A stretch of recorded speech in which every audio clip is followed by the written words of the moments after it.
Hey, what's up guys? I'm Mr. Chris with Infotainment.com. Today I'm in a 21 and newer Dodge Durango. As you can see, I have the original radio in my hands here. We just finished installing this Uconnect 5 10-inch upgrade. If you are interested in seeing how I did that, you're gonna wanna stick around. This is a great way to cut the cord. This is Apple CarPlay and Android Auto full wireless capabilities. So stick around, I'm gonna show you how to get this done.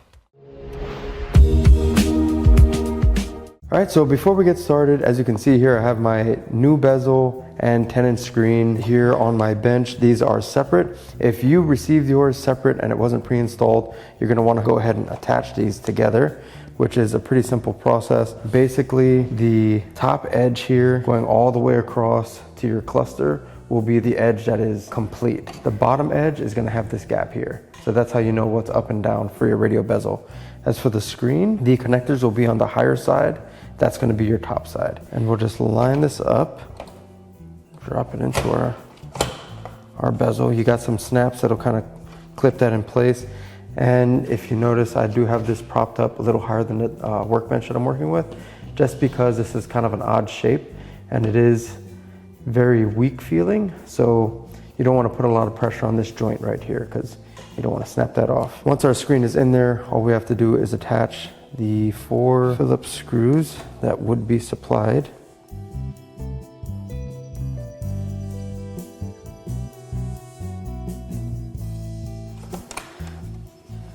All right, we have our screen installed onto our bezel. I'm gonna go ahead and slide this out of the way. And while we're on the workbench here, here's our radio module that is mounted onto the radio bracket. And I'm gonna go ahead and pre-install as much harnesses that I can before I get into the vehicle, just to make it a much more seamless process when I get in there. So we're gonna plug in the radio connector. This blue-ended Fakra connection will go onto the blue here. And we have our USB adapter. This gray end will go into that brown colored one. Then we have a couple of antennas that will go way at the bottom into that dual green connector on the radio. Then we have our screen connector. The straight side will go into the back of the radio.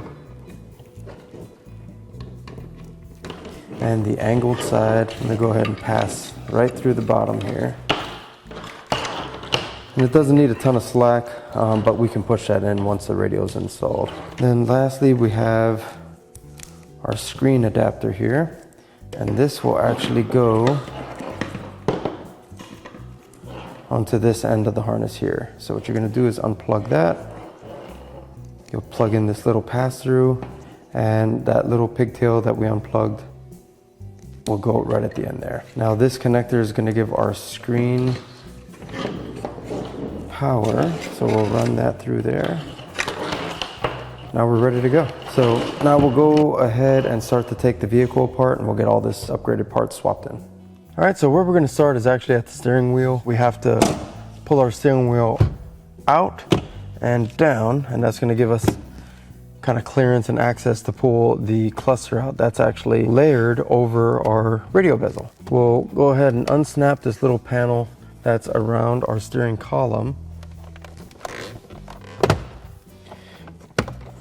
And this just pops straight back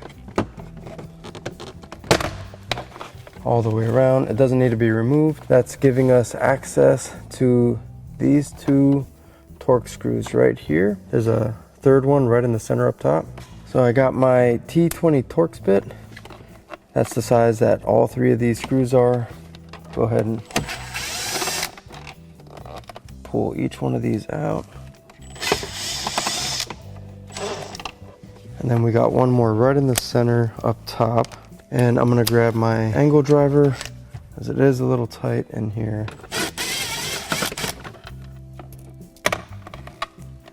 And now the cluster with this little bezel will pull out of here. We can just undo this one plug in the middle. And we'll set this aside.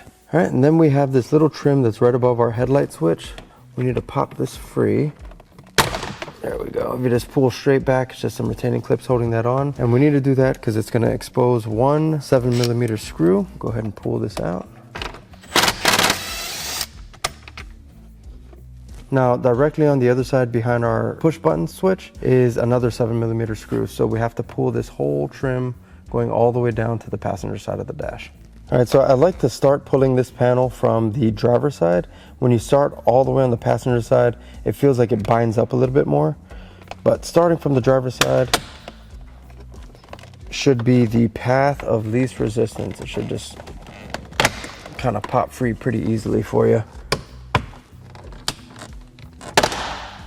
Just like that. And then once you have that popped free, you're going to want to disconnect your push to start button. And I'm going to set this right on the dash here. All right, with that panel free, you can see that 7mm screw that we were trying to get to. Go ahead and pull that one out. Now right above where your cluster was, you have 2 more 7mm that we need to pull out as well. So once again, I'm going to go ahead and grab my angle with the 7mm on it and get both of these pulled out. All right, and that's it for screws. Now it's just a bunch of clips holding this panel on. So we'll go ahead and grab our panel tool and we'll just start pulling. Be mindful how thin this piece is.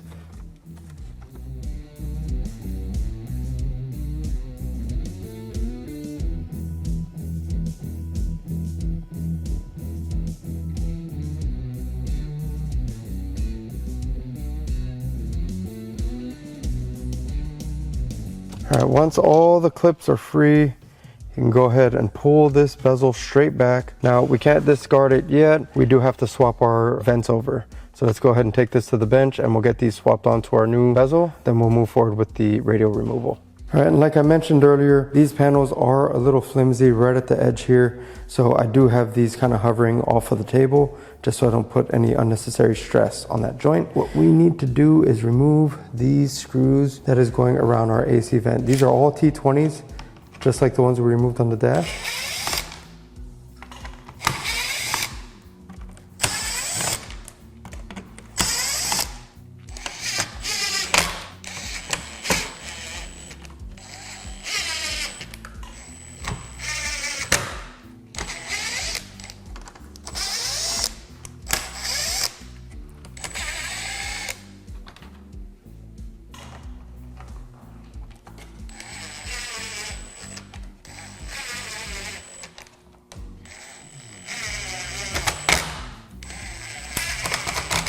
All right, we got everything swapped over. Let's jump back in the Durango and remove our radio.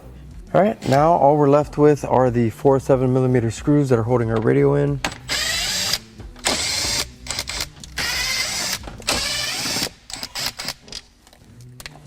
And once you have those pulled, you can just pull straight out and we'll get all these harnesses disconnected.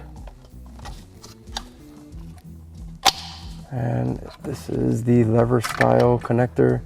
Press in that button on the side, pull up, and that'll push itself right out of there. All right, so we grabbed our radio module, and since we plugged everything in, this is gonna be pretty straightforward. Just wanna reconnect all your connectors, kind of just like they were. This is that USB connector, the adapter that we included. That'll go to that gray plug. That blue little Fakra adapter that we installed earlier will go to this curry colored connector. And then the white will go to the white right next to that blue. And like we had pulled out earlier, these 2 connectors will be fished out of the bottom right there. Everything else we can just kind of stuff back in there, and we'll slide the bracket into place.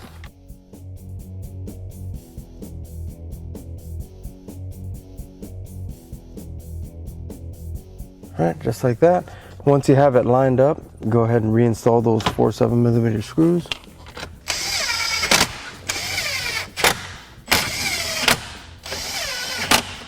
All this excess wire we can kind of just tuck back in that cavity. All right, now we're ready for our screen and we can reinstall our bezel in our cluster. All right, now we'll grab our new bezel, swing it around the steering column here. And then we'll get these connectors plugged in. And then all we have to do is simply reinstall everything the way we removed it.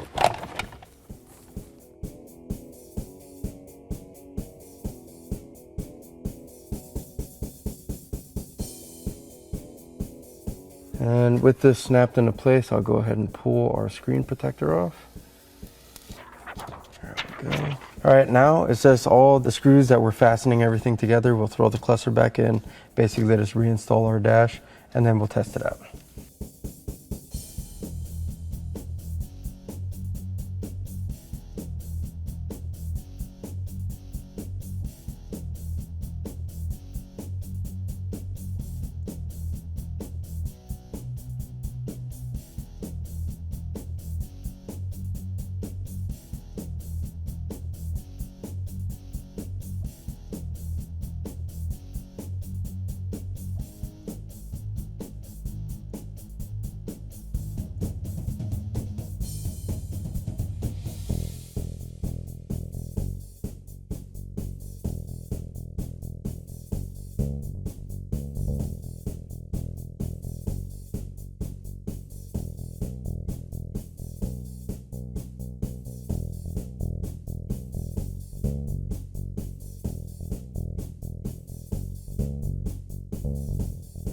All right, let's go ahead and turn it on and see what it looks like.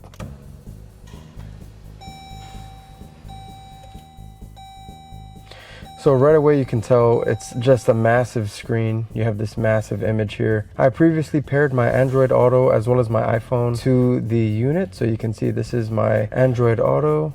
So everything you know and love about your Android Auto. And let's go into the iPhone so you guys can see what that looks like as well. All right, and there you go. Seamless integration of your CarPlay. All wireless, all on this beautiful 10-inch display. We can also show you that rear view image is a beautiful large screen image. Big difference from that original radio that was in here. And it also has embedded navigation. So if you don't want to rely on your CarPlay or Android Auto for your Google Maps or your Waze, you can just use the embedded navigation, and it gives you a lot of options, a lot of views. Overall, it's just a massive upgrade over that original unit. Brings your interior a little bit more tech feeling, a little bit more premium. All right, so that pretty much wraps up this install. This was a super easy one, probably 35-45 minutes tops, and you can have this beautiful display in your vehicle. If you like this upgrade and you want to see more just like it, be sure to check out our YouTube channel at Infotainment. And if you want more upgrades and see what else is available for your vehicle, be sure to check out our website at infotainment.com. Thanks for watching, guys. Guys, I hope you enjoyed that upgrade just as much as we enjoyed developing it. We were here established in 2008, and we've been helping over 100,000 customers do upgrades to their vehicle. So we carry this upgrade and so much more on our website, infotainment.com. We service what we sell. We have a whole staff that services parts all day long. We also have in-house advisors that can advise you and help you from start to finish. We also have a compatibility guarantee. As I mentioned in the video, we will get your 17-digit VIN number to ensure that everything is programmed to the modules for a seamless installation in your exact vehicle. We also have extended warranties for those of you who would like to take advantage of that. Those of you who pulled out your old gear and you don't want it just to sit in your garage forever, we actually offer trade-in value to your old gear. So be sure to go to our website for more information on that. Last but not least, if you have a request for your vehicle, you want a factory OEM upgrade for your vehicle and you don't see it on our website, we have a product request form that our research and development department looks at every single day. So request that product and we'll get back with you with a possible solution. Thank you so much, guys, for watching, and have a great day.